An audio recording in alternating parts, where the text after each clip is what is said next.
Hey. Hey, what's going on, people? We back. We back. We thought it was only fitting we come back in the same place as we did the election night, all in the same room. Right. So we're here for the as y'all can see by the thumbnail, Mm-hmm. uh was it Knives Out for Black Men? Yeah. Election recap. So yeah, we really just wanted to break down a bit of the aftermath of the 2024 election. Uh it's been 2 weeks now, right? Yeah, been 2 weeks. Yeah. So give people a chance to see. Yeah. Get all the react. Let it settle in. You know what I mean. We know some people out there, really is crushing them. You know what I mean. But we at least now we can kind of see a little bit of direction. We have some data in reference to what a second Trump administration is looking to shape up as. So that was good, as well as we have ample enough reactions to the to the situation of Trump being reelected. So yeah, man, it's been quite comical for me instead. Well, yeah, and one of the things we've talked about it's just how irrational people have been, dealing with it. You look at the way people have handled the situation, and it's like I don't know what kind of planet people have been living on, because I'm not saying that it's sunshine and rainbows when Trump was president, but if you act like all of a sudden the world is ending when the last 4 years have been genocide, the economy's been bad, COVID, like mandatory vaccines. You look at it's different cities around the country, right, have been overrun by immigrants, illegal immigrants, and the way that's impact workers and the ability for American citizens to find jobs, right, and have a stable labor market here for U.S. citizens.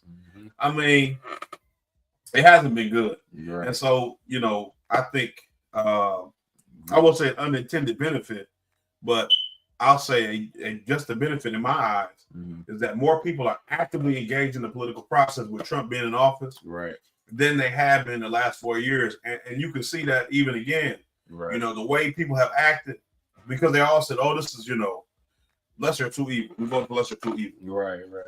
But you don't cry like that if you really believe that the person you voted for was evil too. You see what I'm saying? Right. You're crying because Trump won because you believe the person that you were selecting was good. Right. Not because you believe they were a better evil. Right. And so, because like in our situation, right? Me and Stead neither voted for either of the two parties, and I mean, I don't think we were under any illusion that Jill Stein was going to be elected president. We knew what the numbers were. We know the country really hasn't moved in that direction to really substantially make the Green Party an alternative as far as like people voting for them. At least there was a chance, but they did underperform compared to the expectations, especially with the current climate. I was anticipating, I was hoping that due to all of the, the voters' apathy towards both parties, or I won't say necessarily apathy, but but to a certain point it was, because a lot of people sat home. Like they said, it was like less than 13 million people didn't show up collectively, or what have you. I was listening to a show the other day on Created Equal, which is a show that's I think Stephen Henderson, guy that used to be over the Free Press and editor over the Free Press, Detroit Today, Detroit Black Journal, or what have you. He's a prominent guy here in the U.S. But anyways, I mean in the Detroit area, metropolitan area, and he had people come on discussing, and in fact, we might, I would like to kind of cover a couple of things that they went over in their analysis of the election. So the thing that they were stating was that Michigan actually increased its overall voter turnout, but Detroit only came out at 47%. So the rest of the state increased voter. You had more votes than more people voted in this election in Michigan than they did the previous one. Mm-hmm. So it was like 71% of the electorate. But Detroit came in at 47, whereas the election prior 2020 was like 51. So that goes to show, you know what I mean, goes Detroit, so goes the state, or voter turnout is low in Detroit. That that counterbalance to the other counties, the more rural, more conservative counties, and I don't necessarily rural. You got Macomb, right? That's always a Dixiecrat, Ronald Reagan Democrat / Republican, Macomb County or whatever. But it wasn't, what I'm saying, because Detroit didn't come out in effective. In fact, and also Dearborn as well. They lost a lot of votes to Trump in Dearborn. In fact, Trump won Dearborn, I want to say, if I'm correct with that. But the turnout for the Greens, though, I believe Jill Stein came in third in Dearborn. So it was Trump, Kamala, Jill Stein. Well, I was listening to, as far as the actual votes. I was listening to Savvy Sabs, and I think she was saying that Jill Stein was the number 2 in Dearborn. It might have been Michigan. It might have been Michigan overall. Couldn't have been. But I think it might have been Dearborn. 44,000 votes. Then it might have been Dearborn then. Well, we can pull it up because what she was saying was that for a lot of Muslim and Arab voters, they still voted for Trump first. Trump was he won Dearborn. And maybe Kamala was number 2. Maybe I'm misremembering. Well, you said we'll pull it up. We'll pull it up. But I understand that Kamala was number 2. Jill Stein, she only got like 8,000 something. Yeah, and so I think, like what you were saying, I expected a little bit more. Me too. In the ways of voter apathy, because I just don't understand how people can continue to what essentially amounts to ping ponging between two different, essentially, when it's different, it's nominally different, ideologies, every 4 years. But I think the difference maker here, and I think this is why a lot of people are having a hard time explaining Trump's appeal to young men, to increasing number of black men, to increasingly, and I mean I say increasing, but stably, increasingly white women, and Latinos or Hispanics, however you want to call it, is because I think Trump changes the character and the perception of the Republican Party in a way that if he wasn't running, I don't think the Republican win. You know what I'm saying? Now, J.D. Vance, depending on what happens with how he runs and whoever else follows Trump, the next 4 years after a second Trump term, because he's been successful. So you've seen that Trumpism, because I think like you had Reaganism, you had Clintonism, or whatever. Now we've got to, I think you got to firmly accept that Trumpism is a thing. Yeah, it is. So his effect on the party, his impact on the Republican Party, I think is going to be long-term and substantial for generations. So you'll see how that, definitely at least a generation. Yeah, for sure. No different than Barry Goldwater had to, the Republicans that came after him. Yeah. Right. And so I think, depending on how the people who run after him position themselves running on his message, whether they try to return to the old neoconservative, what's his name, William Buckley type of Republican, or they embrace this MAGA Trump ideology fully. I think they that'll determine whether or not you see Republicans have success in the ways that they have managed to build success going forward. Because I can tell you sincerely, I think, if Jeb Bush was the Republican nominee, he wouldn't have won. Nope. Yeah. You know what I'm saying? He's established. He's they consider quote unquote establishment Republicans or what have you, right?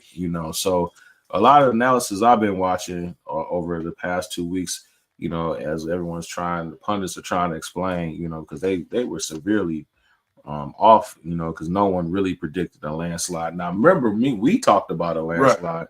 I literally said, like, remember we were talking? Yeah. I was like, I think it's going to be a landslide. Yeah. And that was just because of, now, obviously, I don't have any polls. I didn't poll anybody, but I'm just looking at social media, you know what I mean? And also, that's kind of how I got my insight, and just, just listening to what's going on or what have you. And that could be skewed because, a lot of these algorithms, they push to you what you look at. You check this video or you subscribe to this particular person.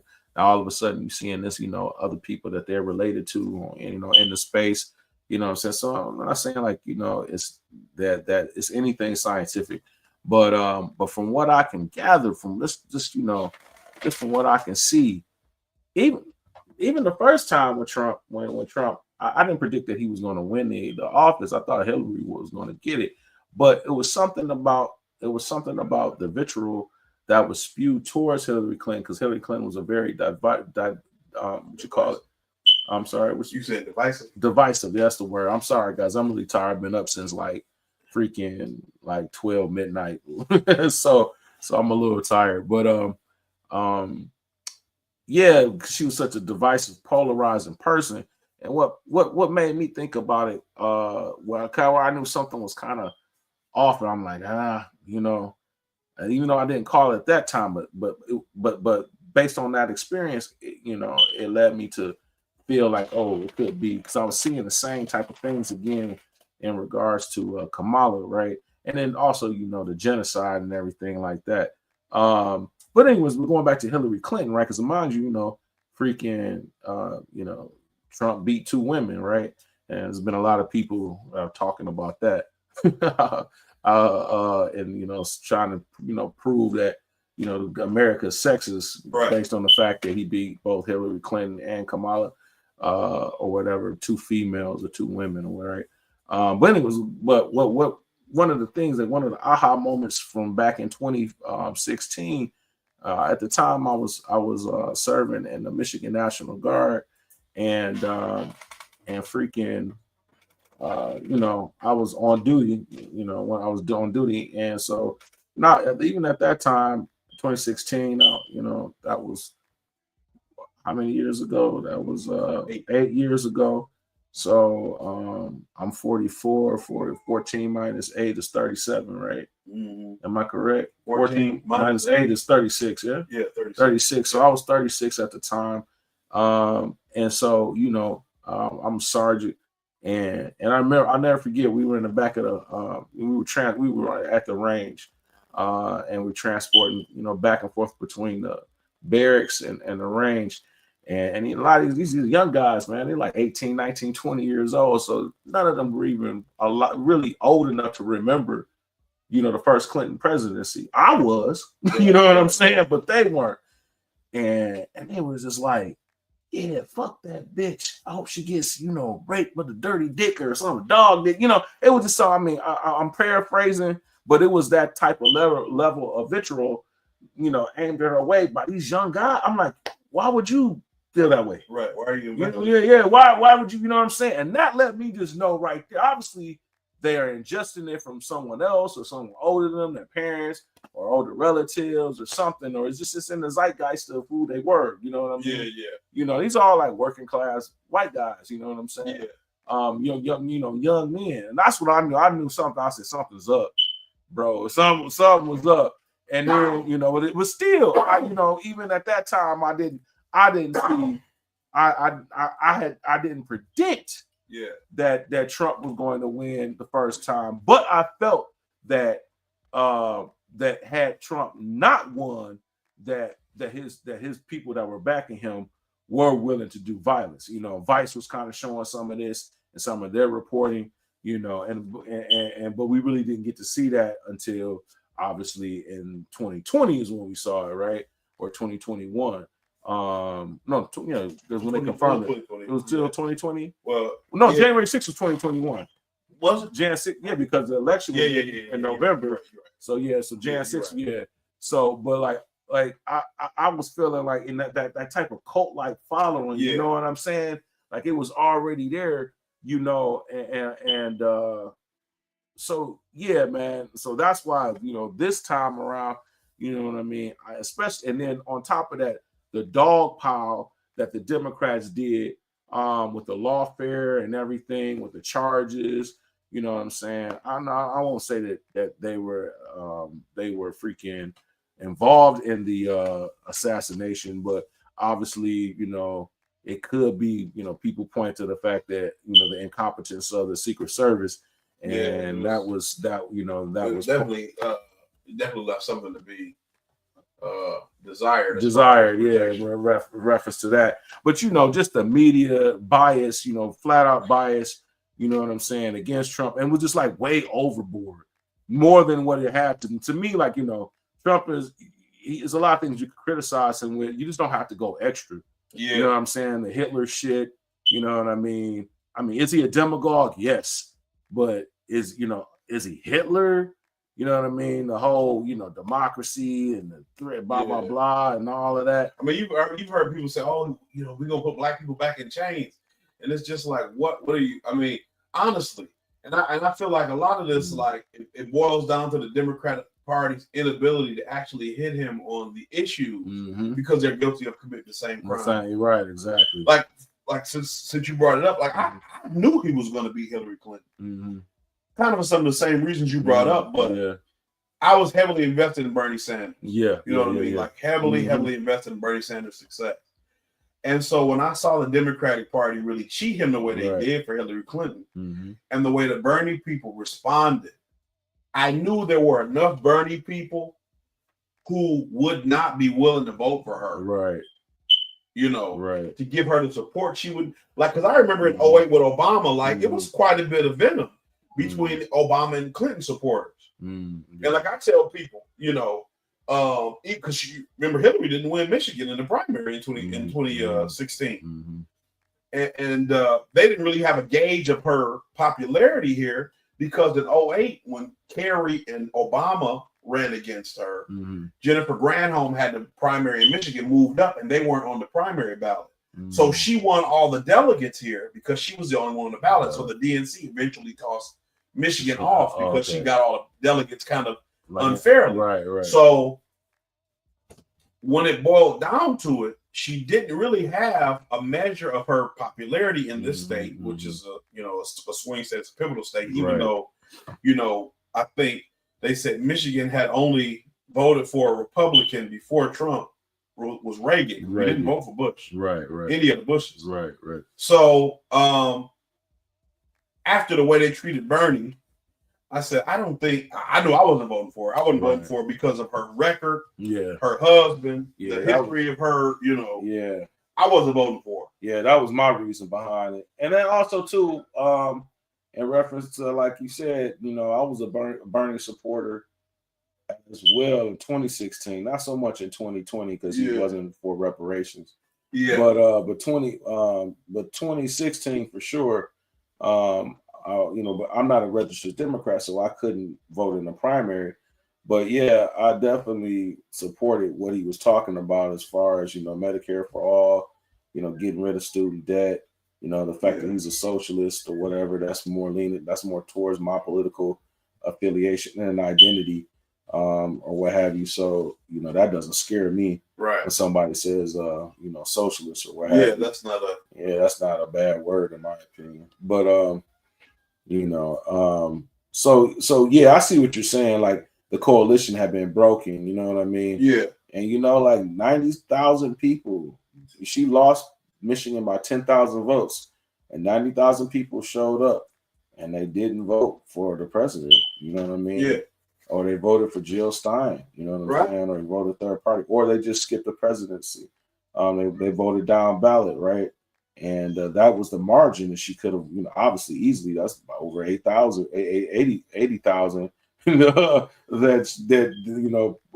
plus the 10,000. You know what I'm saying? Right. That she lost. That's 80 over the 10,000 that she lost. Is what I'm saying. So had she had gotten those, but again, and that's why I encourage. I always use that story as the reason why I say, hey, even if you don't vote for anybody.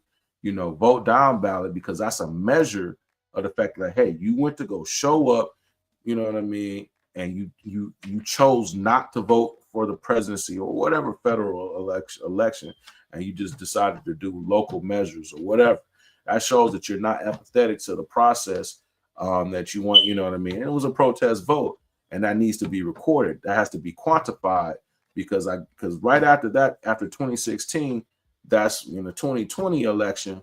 That's why you got Kamala Harris. Everybody was trying to move towards what Bernie was talking about, right? Because they knew that the people who backed Bernie, you know what I mean, and Bernie's policy and those who backed Bernie was a large portion of the electorate on the quote unquote left, and you saw that. I mean, everyone was. Now, well, obviously they weren't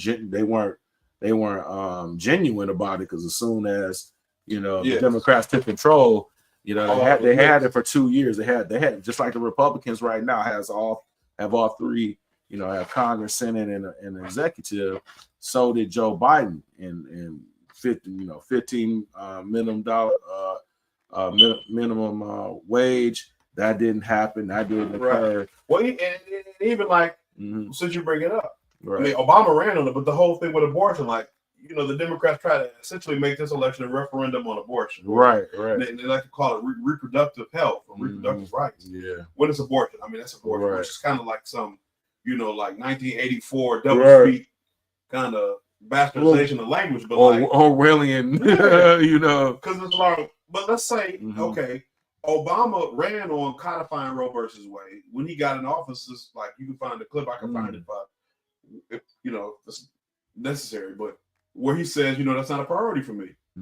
And Joe Biden didn't do it. Right. And if Kamala Harris would have won, she wouldn't have done it either, because it's more beneficial for them to run on these issues, to fundraise on these issues, than it is for them to actually move the ball on these issues. And that's really how the Democratic Party has tried to use the black vote all this time. Yeah, we gave the Civil Rights Act 40 years ago, or 50 years ago at this point. And they keep talking about voting rights. Like I was listening to, I think it was Sabby Sabs. She was interviewing Jordan Charleston today, or a clip I was listening to today. And she was saying like the Democratic Party has tried to silo, they've tried to present themselves as a big tent party. They tried to silo all these different groups of people into these like stereotypical buckets or language. Yeah. All black people care about is prison reform and voting rights. Right. All Hispanics care about is immigration. Yes. Pathway to citizenship. Yeah. And it's like that's not a lot. Most of us care about the economy a great deal, because we all got to pay for food, for housing, for whatever. For families that we're trying to raise or whatever. Right. And as you can see from white women, they don't care about abortion. Now, I think one of the big issues that they overlooked was because so many states were able to make amendments to either state constitutions or ballot measures on abortion in 2022. Yeah, abortion is available in most states. In states where you want it. If you live in a state that has abortion, you live there. If you don't, you can move. And it's, that might sound callous, but that's the same thing they told people with COVID. Yeah. If you live in a state where they mandate vaccines, move. Hey, and to me, abortion is no more constitutional. 60 years ago. Voting rights, 60 years, you're right. Right. 60 years ago now, because 64. So yeah. 60 years ago. Yeah, 60 years ago, right. So, like, to me, going to even to your larger point, you know what I mean? Whether it should be a states' rights issue or a states issue, because the reality is that abortion, the Constitution does not give a right for abortion. No more does it give a right. You have a right constitutionally to drive. That's not a constitutional right, because it's not in there. You know what I'm saying? Right. So it's not part of the amendments that the legal determining for the right of privacy and things of that nature, is not explicitly stating that abortion is something that should be governed at the federal level. And like you said, when that's what they mean when we say that the Democrats had the chance to codify it, meaning that they could have made it something that was part, or they could have passed legislation. I don't know necessarily it would have to be constitutional, but it definitely, they could have created legislation to where that particular procedure was federally it becomes a federal issue versus a state by state issue. I'm pretty sure they probably would have to use the Commerce Clause in the Constitution that gives the feds the ability to make something federal, right? But go ahead, man. Well, see, and I think the big issue with that, like you said, with the right to privacy or whatever, because they didn't use the 4th Amendment, they used the 14th Amendment, 14th, right? Yeah, it was a mix of the 14th and the 4th Amendment. The legal justification for abortion or what have you. But I feel like if we're going to use the right to privacy to allow for a medical procedure, I'm totally fine with that. But then we need to use that more broadly for drug use. You probably have to legalize prostitution. Right. You probably have to legalize like people having like Jack Kevorkian with that medically assisted suicide. Exactly. Like you'd have to. There's a lot more stuff you'd have to. That you people can not lump having into to wear seatbelts. Right. That could be lumped into like saying that is constitutional or not constitutional to have these restrictions or these laws be in existence, right? That like you were saying. So but yeah, I mean that's kind of digging into the weeds. Well, yeah, kind of what we're talking about, but and to go into that tangent. But at the end of the day, and if we have a chance, don't mind. Yeah, just go to deep. I want to go to WDET.org.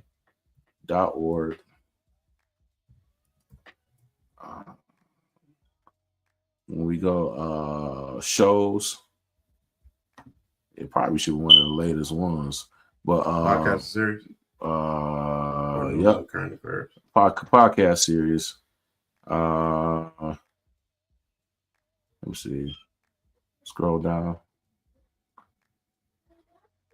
The Evening Report mishmash. It's called Created Equal. I could probably search for it. Yeah. If it's not, maybe it's part of their day. Maybe they could actually hit the schedule. You can find it during the schedule. I'm sure there should be a link to it. Support you. Okay, created equal. There's no link to that. I'm sure they have the current affairs though. Let's see. Created equal. Yep, there we go. Okay, and then it should. Yeah, Stephen Henderson. He's the host. Okay. Did they turn up? Yep. What's that one?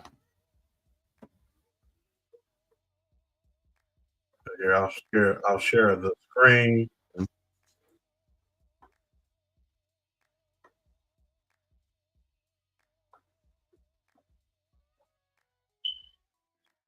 Fear. I mean, really, no fear. Equal. This is Created Equal from WDET in Detroit. I'm Stephen Henderson, and with me in the studio is our producer, Kerry Jr. II. Hello. Hey, Steven, Kerry. how you doing? Good. How are you? I'm well. So Kerry, I have a question for you. Okay. Yeah. So we'll get to. I guess I need to figure out at what point if they're talking about what I want to hear about. But yeah, like they brought in a guy. I guess he's a local expert or I don't think he's a politician, but he's definitely in the political space, right? And his main point was like, yo, man, he was like the abortion thing, was really aimed at white women, you know what I mean? And it just, like we were just saying, economics was the main priority. And he made a point to saying like, people knew what Trump was offering, whereas people were kind of confused at what Harris was offering. She had a campaign ad, and I wish I could find it. Yeah. She had a campaign ad where it was saying, like, it was her ad. Mm-hmm. I don't know if it was an AIPAC ad or what. Right. But it was saying, like, you don't know where she stands on this. You don't know where she stands on this. Mm-hmm. It has been hard to know where Kamala Harris stands on a lot of issues. But there's one thing you know where she stands on, and that's Israel. And it was straight up. That was her ad. I'm sitting like, that's a weird. Like that's a weird Wow. ad, support Wow. ad. Right. Like, you don't think know that where I stand on stuff, but, Right. but you know where I stand on Israel. Like you running for the president of the United States. that would be you would think it would be an attack ad. Yeah. Negative ad. Well, but so Was there like, a super PAC ad? I mean, because there's the things that super PACs can release ads on the behalf of a candidate, and they not orthodox or not authorize it. yeah, but I think it. I can't remember because I've tried to look for it. Like I saw it like 2 or 3 times on YouTube. It was And I would on skip YouTube. it. And I'm like, let me see this because I'm like, this sounds so bad. Like, Right. what is this? So I listened to it. And I forget who was endorsed by, if it said her name or whatever, but I just know it was like a AIPAC pro Kamala Harris. Because I know Trump is support. He's a pro-Israel guy too, so I know he's not making a Right. where she stands on Israel with Versus AIPAC, and it's a tear down act. Right. But like, so no matter where you stand on abortion, Right. you know what I'm saying, whether on the moral spectrum of abortion, no matter Right. where you stand. The thing about it is, majority of people aren't having abortion. Mhm. You know what I'm saying? That's not a common enough occurrence, or it's not a widespread. yeah. It's Where it's like something that touches everybody, like economics yeah. or like the economy. The economy is touching everybody. Like people are still having. It's still women Right. with too many kids, and Right. I mean, when I say too many, I just mean Right. objectively. Right. Like a lot of kids. Right. I don't mean like too many, as in there should be less, but I'm saying a lot of kids. Right. There's like I just saw a video there, some chick with 7 kids. Mhm. There's women with, or this chick, she's like this guy's 4th baby mom. Right. Right. There are women still doing that, and they're not having abortions. Right. I'm this guy's 4th baby mother. Mm-hmm. I'm having his child. He's a deadbeat, Mm-hmm. but I'm having his child too. And so, like, abortion rights don't really matter to her in this moment. At the very least. Right. And so she needs to be able to, even if she have an abortion later, Mm-hmm. she still got to figure out how to pay for the child she got now. How's she going to feed this child now? How's she Right. going to be able to afford the clothes? And so, Mm-hmm. it's one of the interesting things when you see a lot of the white women melted down online, Right. trying to come up with ways to let the minorities know how they're the good white women, and how you can trust them, how you can feel safe around them. And it's like you are still making this about you. Like the election was all about you because everybody's been trying to get your vote over anybody's. Right. But then, even though y'all voted for who y'all wanted as a group, Mm-hmm. the mass of y'all who voted for Kamala Harris voted for her, Mm-hmm. and the mass of y'all who voted for Trump voted for him, and whoever got the most votes won. Either way, y'all voted for who you wanted. Right. You didn't get who you wanted because Right. that's how elections work. Mm-hmm. But you voted for who you, and then even in the aftermath, you want to make the election about you. Right. You know what I'm saying? Right. Even if you trying to act like you some kind of ally, it's about you. How do I let them know I'm a good one? Like, bro, don't be so full of yourself. Just live your life. Right. Chances are, whoever you trying to impress don't like you either way. Right. Completely unrelated to who you voted for. It's a Exactly. very good chance she just don't like you because how you act. So okay, I heard a little bit of this. This was on Karen Hunter. She did a thing about how the Penguin and Donald Trump are similar, right? So, and I'm not gonna go into any of it because I know you haven't seen the series, but no spoilers for me at all in regards to that. But anyways, nonetheless, she made a comparison with the Penguin and Donald Trump as far as she's like, does America root for bad guys or what have you? And she was saying,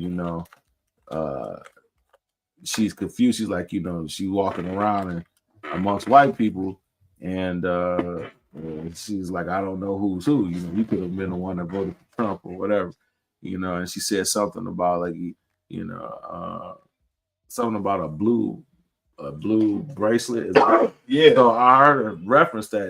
Is that Yeah, that's what they're trying to say now. Like, if you wear a blue white people bracelet, wearing a blue bracelet to signify that they voted for Kamala Harris. right? But then it's like anybody can just buy a blue bracelet. Right. So then what? You know what I'm saying? Like, to me, you have to deal. As crazy and cliche as this might sound, Mm-hmm. you got to just learn to deal with people where they are, man. Yeah. You got to either trust people or not. Right. You know what I'm saying? Yeah. Either keep people at arm's length or embrace people. Mm-hmm. No matter what color they are, Mm-hmm. no matter, what ideology they have, because ultimately everybody could be lying to you anyway. Right. Right. You know what I'm saying? Because even if a white person voted for Trump and there was a coworker that you would spend a lot of time with, ate lunch with, whatever, Mm-hmm. what makes them all of a sudden bad? Right. You know what I'm saying? What changes them so much now that they voted for Trump, that they were such a bad person all of a sudden, that they wasn't the same person 2 weeks ago? Mm-hmm. When you was eating lunch with them, hanging out with them, and chilling with them. So that's what I'm saying. Like, but it's these kind of black people who trivialize the whole situation for the most part. And we have talked about this on this show extensively. I don't care how you feel about me personally or any of that. If I can afford to take care of my family, if I can afford to live in a safe neighborhood, Mm-hmm. you know, none of that stuff, man. James Baldwin talked about it. Martin Luther King talked about it. Malcolm X talked about it. We're not asking for anybody to like you. Mm-hmm. We just want to be treated equally with respect. Mm-hmm. Right? You know, we talk about reparations on this show. Mm-hmm. It's a cornerstone of our ideology on this channel is reparations. Right. And you know, this is this misconception that reparations is some kind of handout or some kind of, you know, like begging or whatever. But that's not what it is. Right. You know what I'm saying? And so all that other stuff, if I'm taking care of, my family's taken care of, you don't have to talk to me. You don't have to like me. We don't have to be friends. We don't have to be close. Right. None of that's relevant. It's just like a weird, you know, like you see Sonny on The View having like meltdowns where, like somebody would say, it almost seems like she's trying to get fired. She's so off the wall. Mm-hmm. How she's acting after this election. Right. And so, you know, I watch a lot of like entertainment news on YouTube. And so you see a lot of like Hollywood is kind of dialing it back now with a lot of the stuff that we're doing. And I think the big thing that really is throwing people off is not even that Trump won, because he did win in 2016. Mm-hmm. But I think the big seismic thing about it all is that he won. He won the popular vote. Well, yes, but he won after 4 years of being out of office. Yeah, I think he's the first one since Grover Cleveland.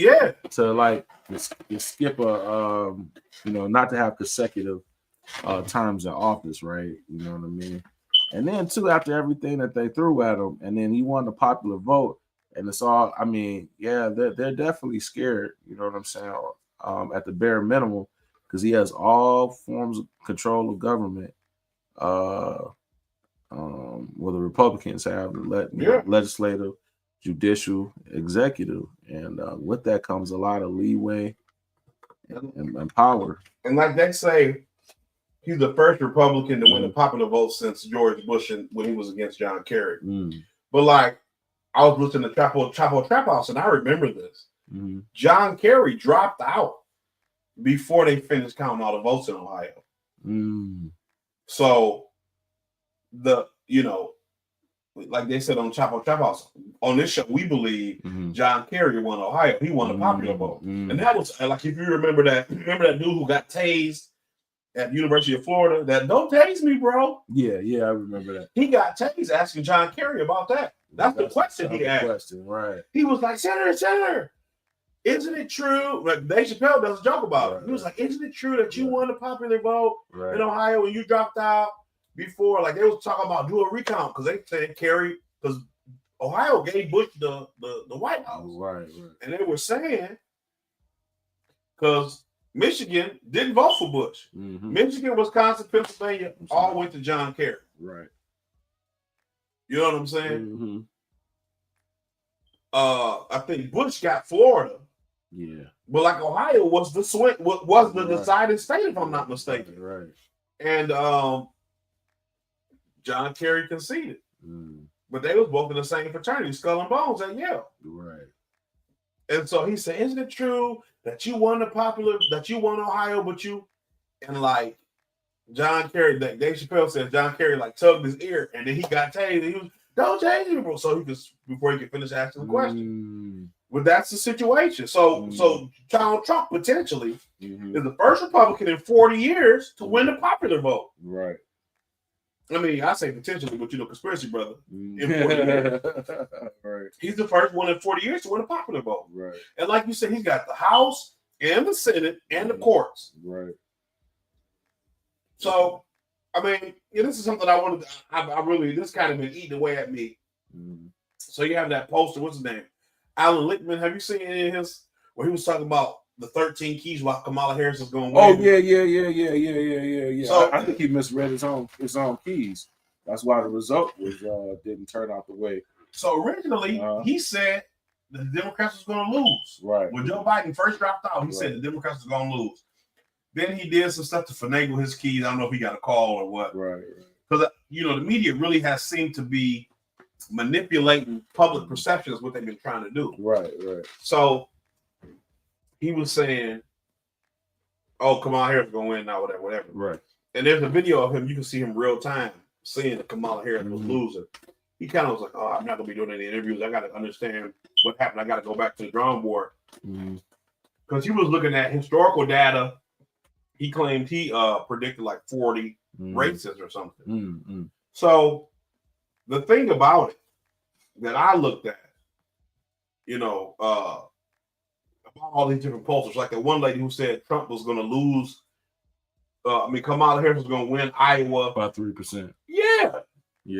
The thing that I think happens to these people, like even Nate Silver, I think Nate Silver predict every state like 100% in 2012 or something. That's where his claim to fame was. Yeah, maybe so. I don't know. He predicted like every state in 2012. What happens with these people is before they get big, before they get whatever they blow up moment, they're just regular people. And they go around and they work around or they live around regular people. They interact with regular people and they have the same kind of regular people insight that me or you have. Right. Because you go to a regular grocery store, you have regular neighbors, you live in a regular neighborhood.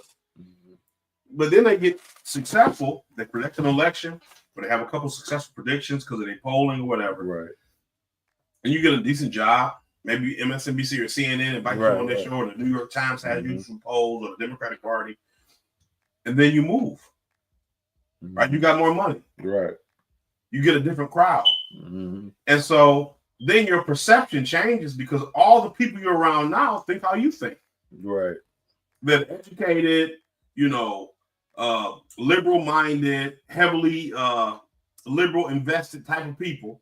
And so your straw polling every day is these people. And so you're thinking, how these people think is what's going to make a difference for what's true and what ain't. Right. And so that skews your polling. So then you get up saying Kamala Harris is going to win Texas. Like this one guy, he was on there talking about, he was doing like a hypothetical map. Right.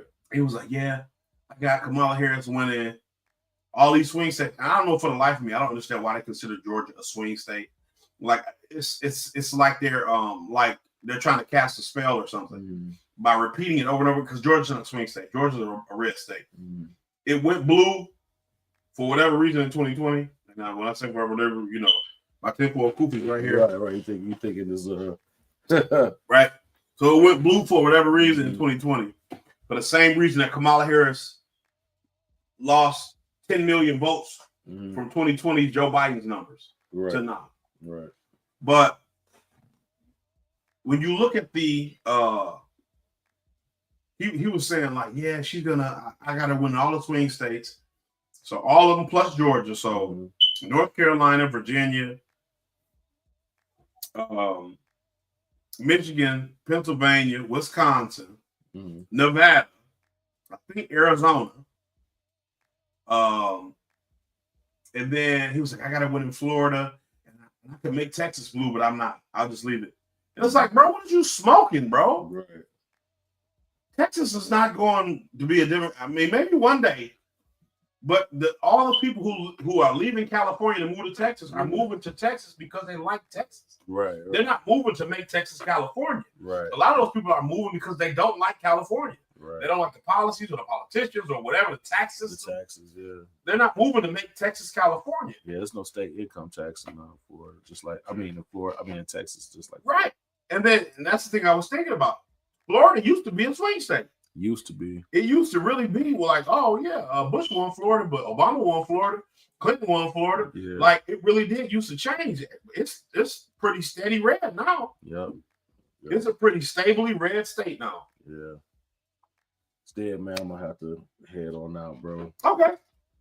I know you probably continue on with the Yeah. breakdown, but as you can very well see, man, It's all good. I'm crumbling fast, man. It's But all man, good. it's been a pleasure talking to you guys. I'll probably listen in on the way out, man. Yeah. No doubt. Okay. So Piece of reparations, everybody. oh yeah, these are reparations. So as I'm saying, when you get down to it, and let's see, I'll see if I can locate. I'll see if I can locate the YouTube video. I might not be able to. It's like a pre-election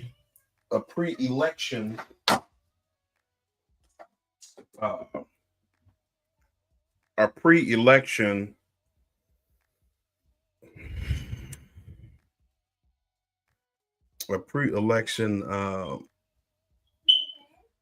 what do you call it? A pre-election video. But maybe I won't, because it's a lot to sift through. And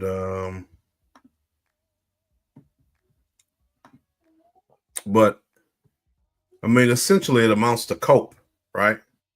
You had a lot of these people who lived in a delusion. Let's see. I'll look at the exit polls right quick. I'll see if CNN has exit polls. I should. I'll look at NBC's first. NBC's, I think, has been the most popular exit polling numbers. And I think I want to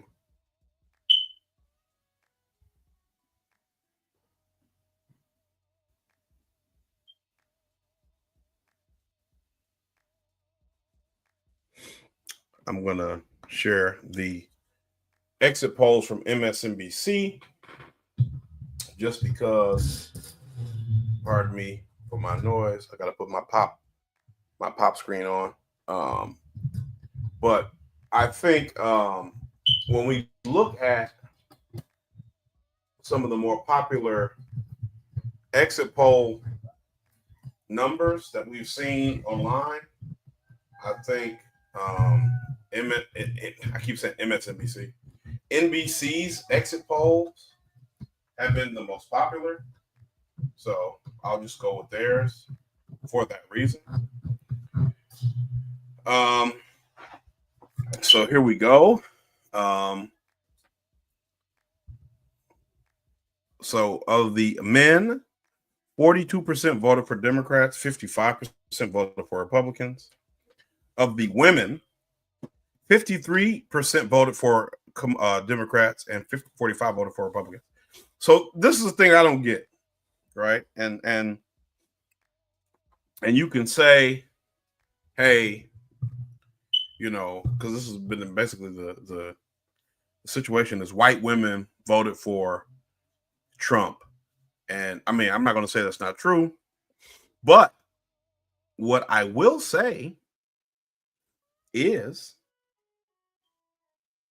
the majority of women still voted for Kamala Harris. The majority of men voted for Trump. No matter what that skew is, the majority of women still voted for Kamala Harris. The majority of men still voted for Donald Trump. The difference is that the majority of men, a higher proportion of the majority of men voted for Kamala Harris than the proportion of women that voted for, a higher proportion of men voted for Trump than the proportion that voted for women. 55% of men voted for Trump.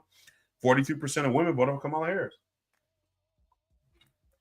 However, women made up 53% of the voters and men made up 47%.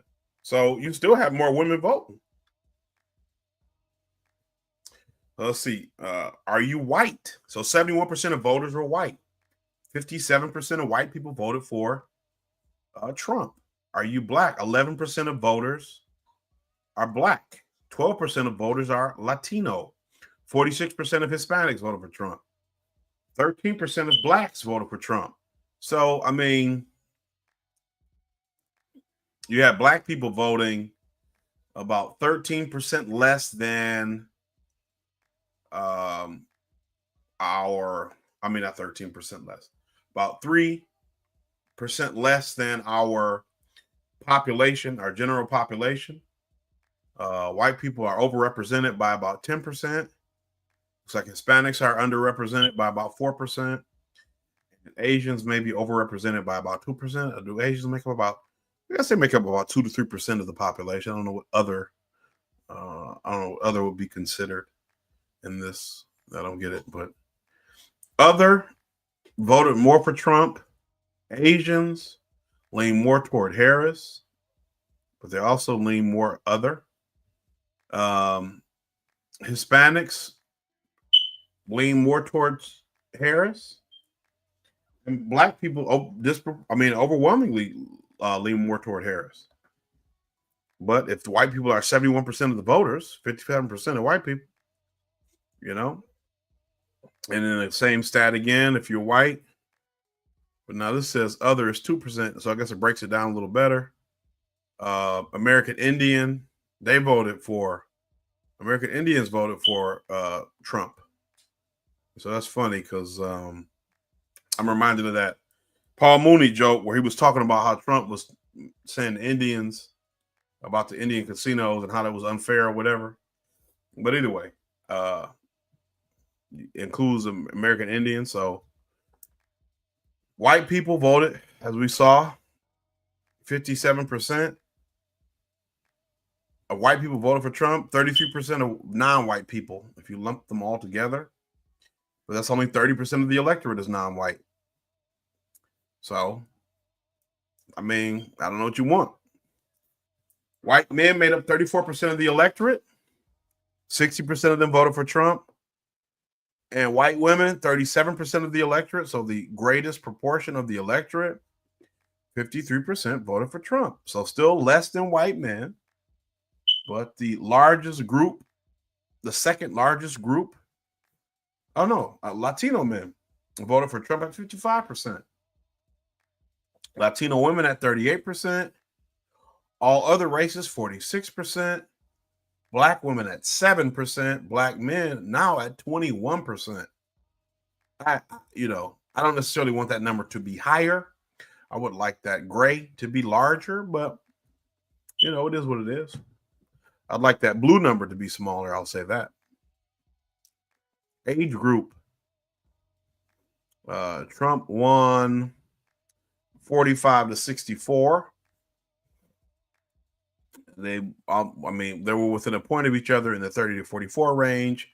Harris won 18 to 29, but only 14% of the electorate. And they were in a dead heat, 65 and over, just 28% of the electorate. So Trump won majority of the electorate at 35% of the 45 to 64. But if you split up to 45 plus, Trump won the majority of that. So let's see. And so I think it's interesting, age by race. Trump won. He got the least amount of support from black people 65 and up. He got 5% of black voters 65 and up. He got most support, 15% from 30 to 44, 45 to 64, and 18 to 29. He got 15% black support. And I mean, when you look at our numbers, we have and this is why this is kind of sad. We have a higher or a greater tendency. Let me fix my camera. We have a greater tendency to be loyal to the Democratic Party than any other group of voters. And we also tend to be the most ignored.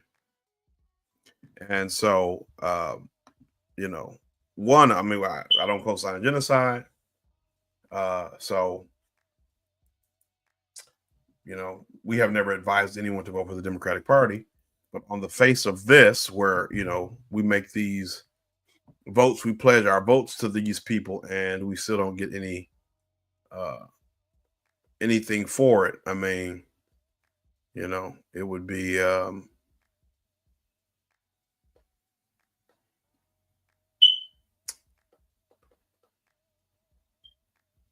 Trump didn't win independent. So Harris won independence by 3%. And he got more people who voted were Republican. 35% of people who voted were Republican. 31% who voted are Democrat. 5% of people who identified as Republican voted for the Democrat. 4% of people who identify as Democrat voted for Republican. But Republicans, people who identify as Republicans, make up a larger portion. And he also did not win the independents.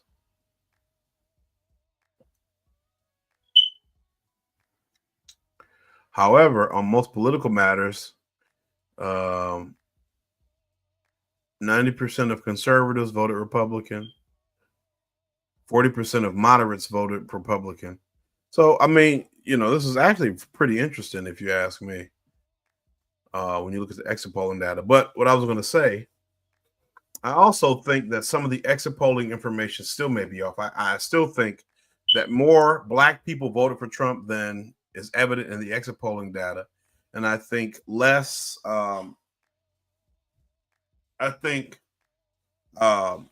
some of that may be evidenced in the ways that people are still hesitant to admit that they voted for Trump, given some of the backlash that you see in some of the media spaces.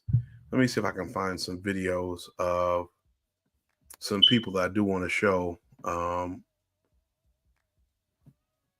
do want to show a couple people.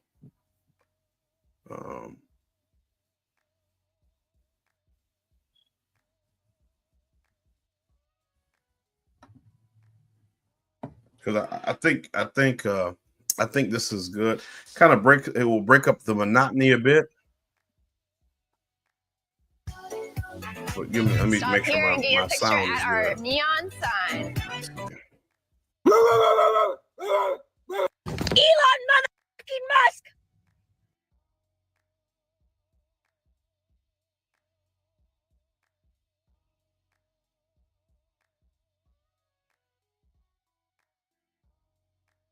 Elon motherfucking Musk! I just paid an Etsy witch $7.99 to make your life a living hell. Brace yourself.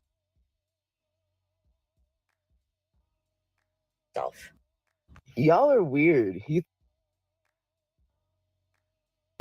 So, well, this isn't what I wanted to show, but yeah. So this is just some people melting down after the election. Again, I'm not showing this just to make fun of people. This is not to have a laugh at their expense. I think this will break up some of the flow of the show, maybe help to bring some levity to it, I guess. But I think what this will do is kind of show what I'm talking about when I say that I think people had some, misunderstanding about what they were voting for and what they were voting against. So let's see. Elon motherfucking Musk! I just paid an Etsy witch $7.99 to make your life a living hell. Brace yourself. Y'all are weird. You think I would trust a man enough after everything I've been through to get me pregnant? Bitch, I kill you in your sleep. I kill you in your sleep. In fact, the minute I find out I'm pregnant, I'm going to kill you in your sleep, and then I'm going to go get an abortion. 2 people will be dead.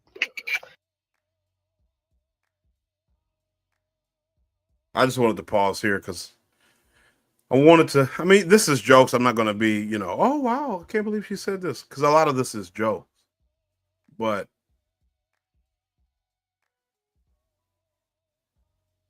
this has always been an option for people as an alternative to pregnancy or abortion. It's just to not have sex. And, as much as this may sound like, what do you call it? Puritanism or whatever. When people were having the vaccine issues and people were told that they either had to get the vaccine or be fired from their jobs, people said, well, just go get another job somewhere else or go quit and go find some work somewhere else or go move and whatever. So, I mean, this is just, if it was that simple for people who did not want to get an experimental vaccination, an experimental medical procedure, to pack up their lives and move, when there were already laws in place that were supposed to allow them the opportunity to have accommodations made, it should be just as easy for these people who, in the face of these changes, I mean, there haven't even been any changes. Really, this is all just imagined because there have been no changes, at least not yet. But, should be just as easy for these people who have imagined these changes to pack up and move to a state like Michigan or some of the others that have abortion rights or abortion laws on the books that will accommodate their lifestyles or their decisions. If a man talks to me when I'm walking down the street, I'm going to lose my shit on them. Men are going to live in fear. Oh, women are so sensitive. Women are so sensitive. Why don't you smile? Why don't you fuck me? Die! May he do everything he promised you he would. And may you fucking choke on it. How about my Glock, your dome? Your body, my trunk. Your body in the motherfucking lake. Your body in a body bag. I will perform a late-term abortion on your ass. I will do what your mother should have done 20-some odd years ago. Don't piss me off today. Don't piss me off ever. Y'all are fucking around with a bunch of pissed off fucking women right now, and you're about to find out in the worst way possible. Keep making your little jokes. Because if y'all want to be funny, we're about to be hilarious. Will never sleep with a man who voted for Donald Trump. The vote for him is a vote against my rights as a woman to protect myself and make decisions about my body. As we talked about earlier, I mean, the majority of these issues, as you can see, are being vocalized by white women. You still see some black women who have kind of acted in ways that I think are completely irresponsible for an adult, irrespective of whether you're black or white. But I just think you're, irresponsible if you're an adult. And I think it really requires us as a group of people, as a group of, society, to kind of look and be really introspective about it all. How can you behave this way? Like, how many just in all honesty, how many abortions are you having that it is that much of a priority for you over? I mean, and I'm not even saying by any stretch that Trump is better on genocide.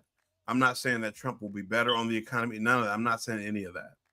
But you're not in the streets about it now.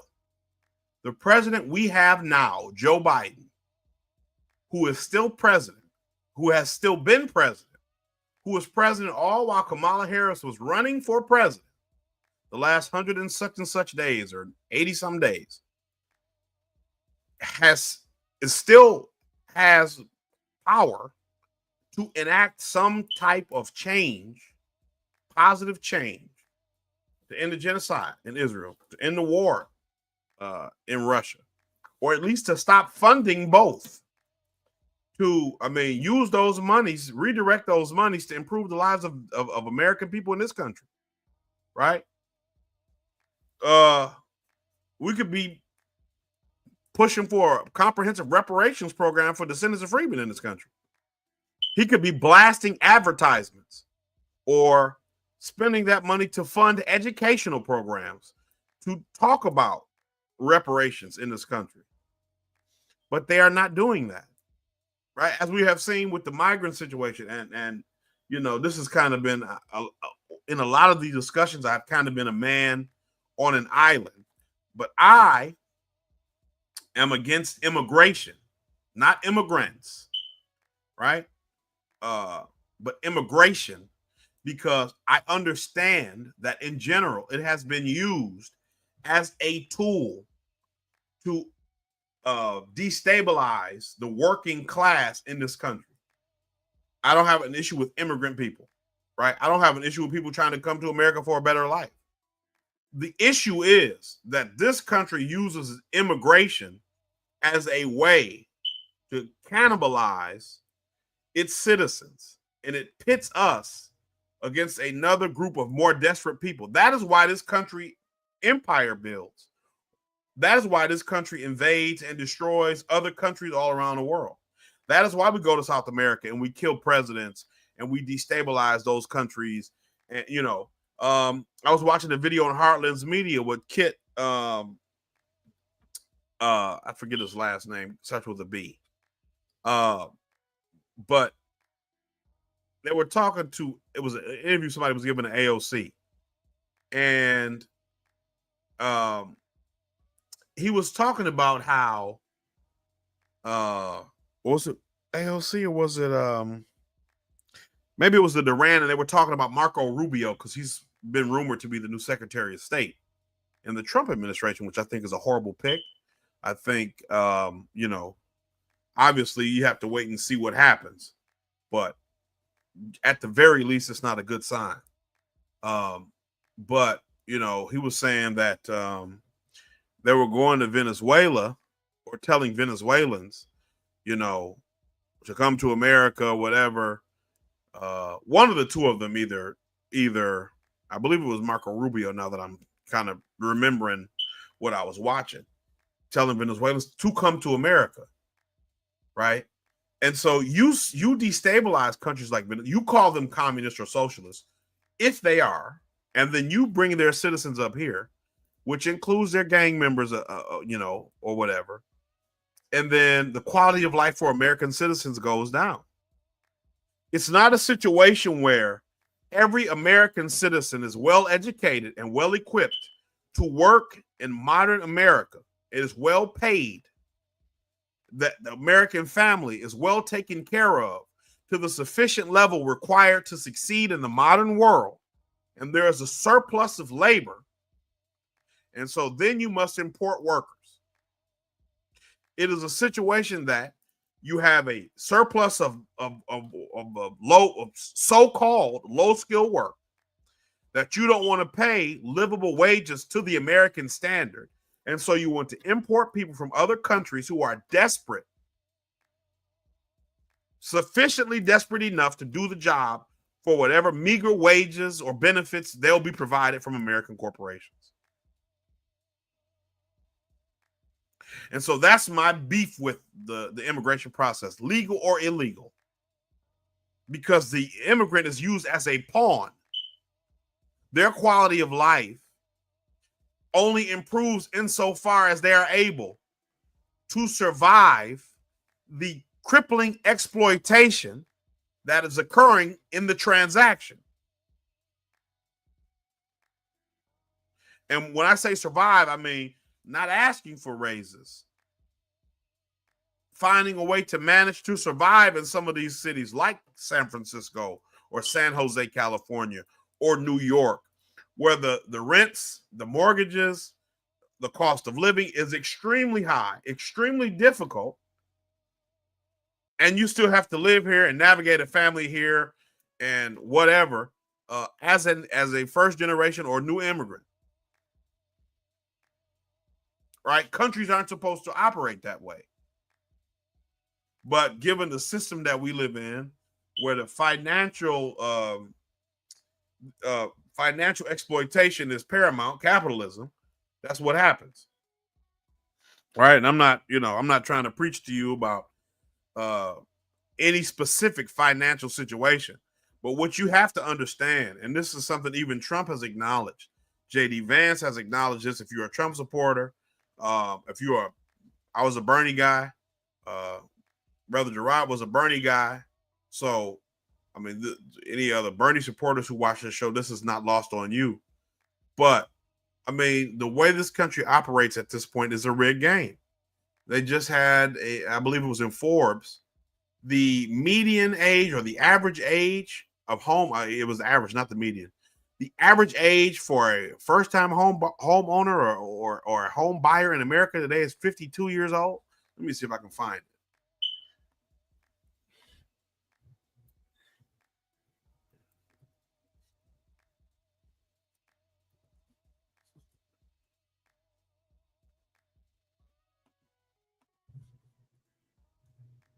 Let me see if I can find it. I don't want to be misquoted. Or I don't want to misquote it because I think this is a substantial I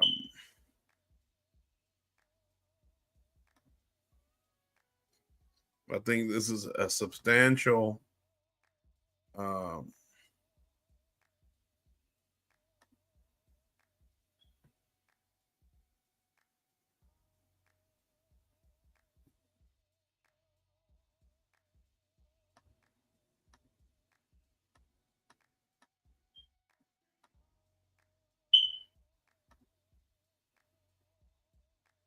let's see.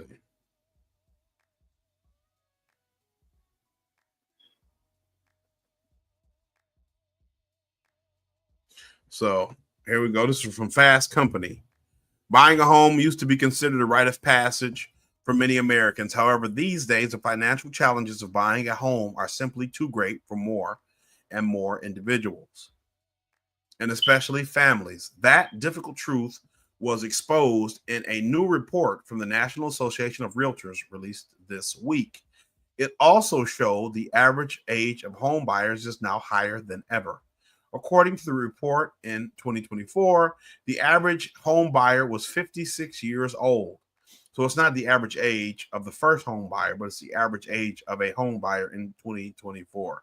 That's 7 years older than just last year, when the average age was 49. The median first-time home buyer age also increased to 38 from 35 last year. The average home buyer wasn't just older, according to the report, but wealthier, which makes sense considering buying a home is now an immense financial feat that comes with soaring interest rates. In the last 2 years, first-time home buyer household income has grown by $26,000. This year's report shows that the median household income of first-time home buyers was $97,000, which underscores the hurdles to entering the housing market, the report explained. While most people still finance their homes, 74% down from 80% the previous year, there were more all-cash payments this year. 26% of home buyers paid cash at an all-time high, showcasing just how unappealing high interest rates have become. The race gap when it comes to home buying has also grown since last year. In 2024, a whopping 83% of home buyers were white, up from 81%. 36% of buyers were non-white, with just 7% of buyers being Black, 6 Asian Pacific Islander, and 3 identifying as another ethnicity. For Black Americans, specifically, home ownership has been trending down in recent years. In 2022, so this is during the Biden administration. 2022 is the Biden administration. In 2022, mortgage rates for Black Americans fell by 16%, while the mortgage denial rate increased by 2.6 percentage points. Asian Pacific Islander home ownership has been growing. Okay? So, again, all those people that I showed you who are watching, who are screaming about abortion, who are screaming about women's rights, you can't buy a home. These people live with their parents or they live in apartments. Years ago, parents and grandparents could afford to buy a home in their 20s, in their early 20s. you could afford to buy a home. You had a decent interest rate, and you could afford to buy a home. And now you are more upset about abortion rights than you are about the fact that you cannot afford to live in the country of your birth. And this is the game I'm talking about. So it's a rigged game. Bernie Sanders talked about that a lot. And Trump talks about that a lot. J.D. Vance talks about that a lot.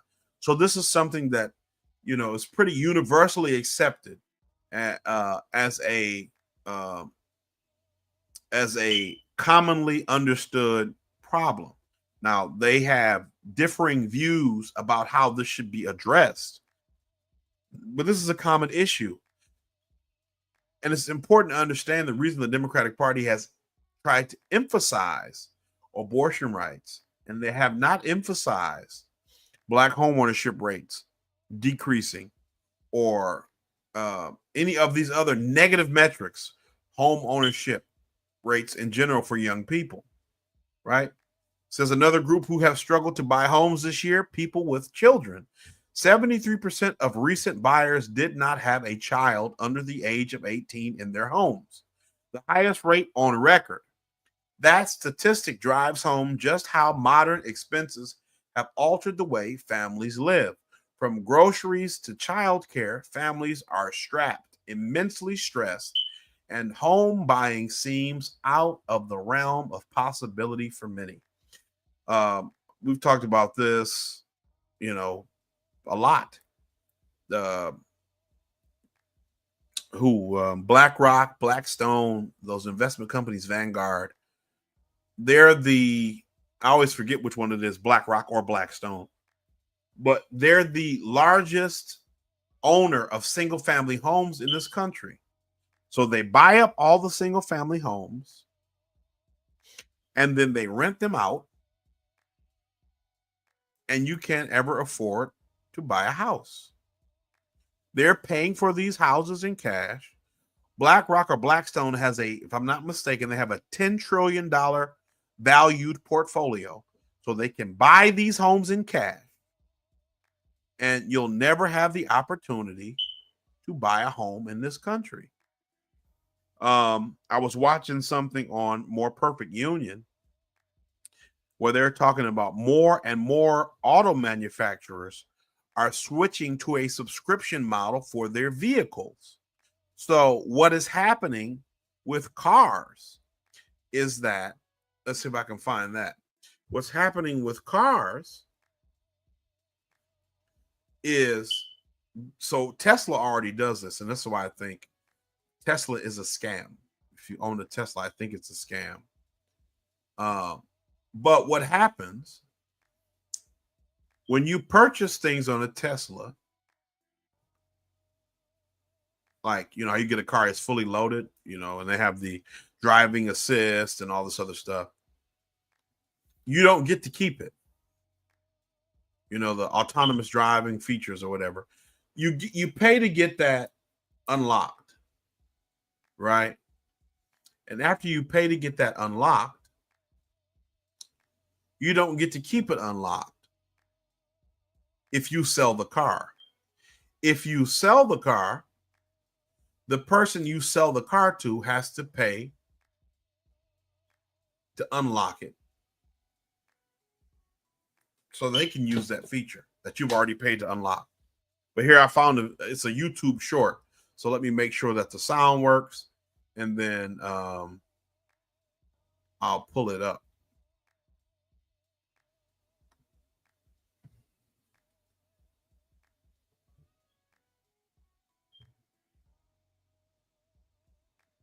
To which $7 might not even be your car anymore. Automakers want to turn this thing you drive every day into a moving subscription. Cruise control, emergency brakes,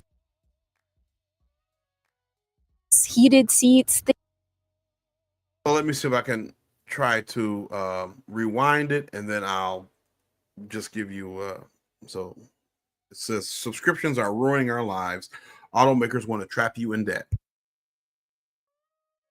When Trump said this, Soon, your car might not even be your car anymore. Automakers want to turn this thing you drive every day into a moving subscription. Cruise control, emergency brakes, heated seats, things already in your car, now all blocked by a paywall. And although this started with luxury makers, we're anticipating it to spread across the entire auto industry as corporations are rushing to tap into what's estimated to become a $200 billion market. What this really means is that car companies are finding new ways to keep people in perpetual debt. It's already incredibly hard to afford a car in the first place. It costs around $47,000 for a new one, and people spend on average over $700 a month to pay it off. We already underestimate how much we pay in monthly subscriptions, so this could become another burden on top of what's already the third largest form of debt in America.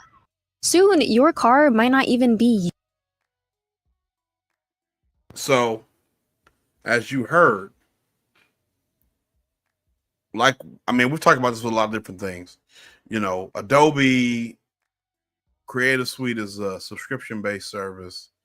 I think you look at you look at like Amazon, Spotify, all this stuff. You're not owning the physical media anymore. I know we did a show about this, but so you get the games and stuff, you rent them or you stream them or whatever, the music, the movies, you stream them, and then you don't own them. And if they change things, they can remove them from your catalog, and then you've bought them, but you don't have them for good. I bring all this up. I don't want this to seem like a tangent that has no point. I bring all this up because the Democratic Party didn't run on any of these issues, right? They didn't run trying to correct any of these issues. And so I saw something that said black male voter turnout in 2020 was like 4.5 million, and in 2024 was like 2-something million. I could not find the raw numbers to compare. So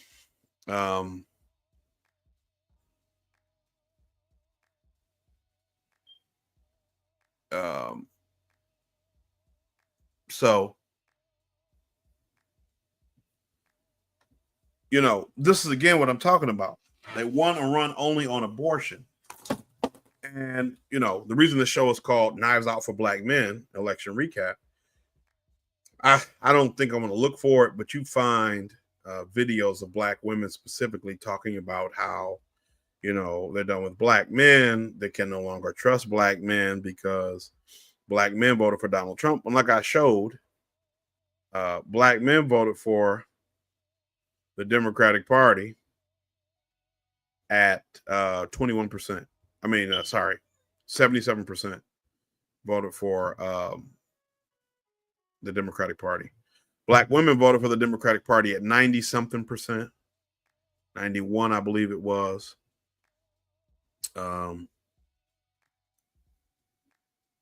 Sex.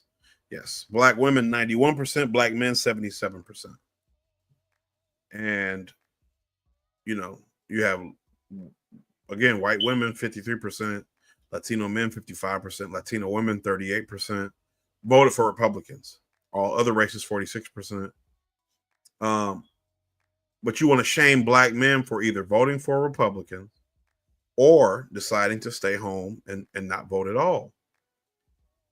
And, you know, that's unacceptable, number one, because people are allowed to vote how they feel. They're allowed to vote their conscience. They're allowed to not vote at all if they so choose. But it's really interesting that you've had people, especially the Democrats, because they're the ones who are upset about this loss. Republicans obviously aren't upset about a loss. They didn't lose. But you have seen them,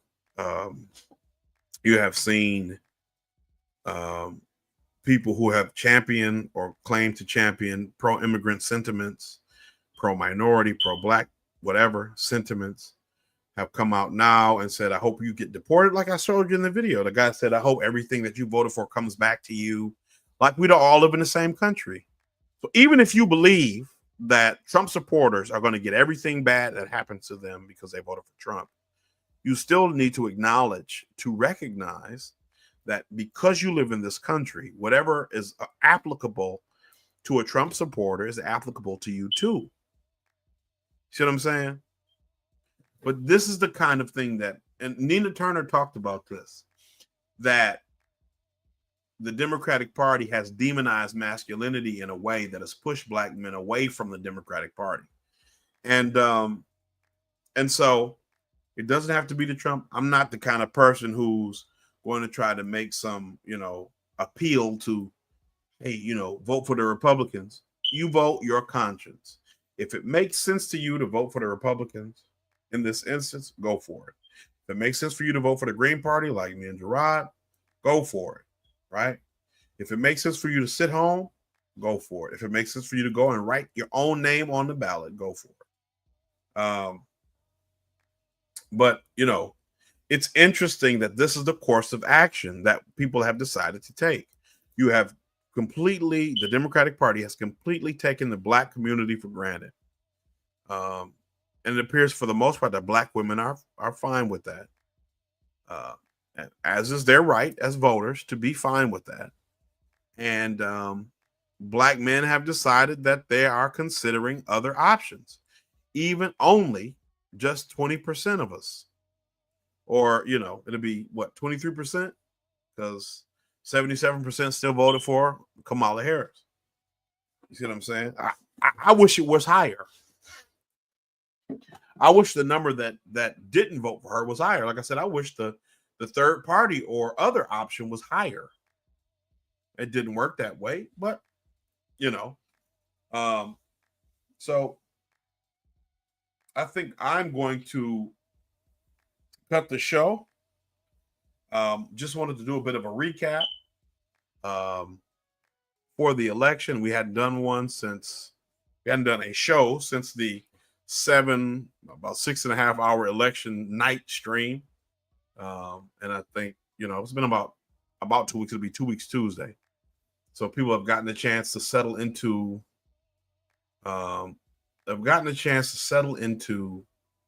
the reality that Trump is going to be the president for the next 4 years. I don't think they're handling it well.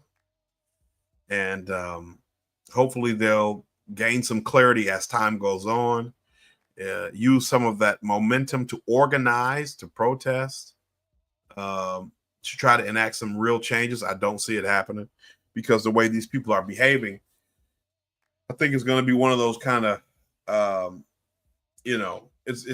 everybody's talking about the Handmaid's Tale and all this crap. And, I just think, I think it just shows the political immaturity of everybody and the unseriousness of everybody, because you can't have thought. I mean, the guy is still president. Joe Biden is still the president right now. I need to emphasize that because we need to understand that he's still in charge now. He could still be making things better right now, and he's not. But you can't think that the last 4 years were so great that they didn't warrant a protest, a call to action, any kind of intervention as far as, civic intervention or engagement. You can't believe that. You can't believe that. You can't wholeheartedly believe that. I don't know what kind of lifestyle people live or what kind of bubble they live in, but you can't believe that. So, as I said, I'm going to cut the show. Just wanted to come back and try to address some points. One of the big things that maybe we'll try to do a show about it, or maybe I'll do one on my Look Underneath the Conspiracy Brother channel, is the 4B movement, which comes from South Korea. Can't remember what all the B's are, but I think it's like no dating, no sex, no marriage, no birth. Maybe that's the 4B's: no dating, no marriage, no birth, and no sex. It's like women are protesting against men in South Korea.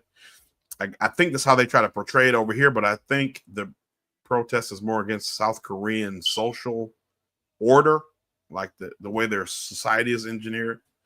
But it's interesting because a lot of women are saying, you know, like the one lady, I'm not going to touch men. I'm not going to talk to men. A lot of ladies are saying this. They're trying to do like an American 4B. I'm not going to talk to men. I'm not going to touch men. I'm not going to date men. Don't even look at me. They're shaving their heads.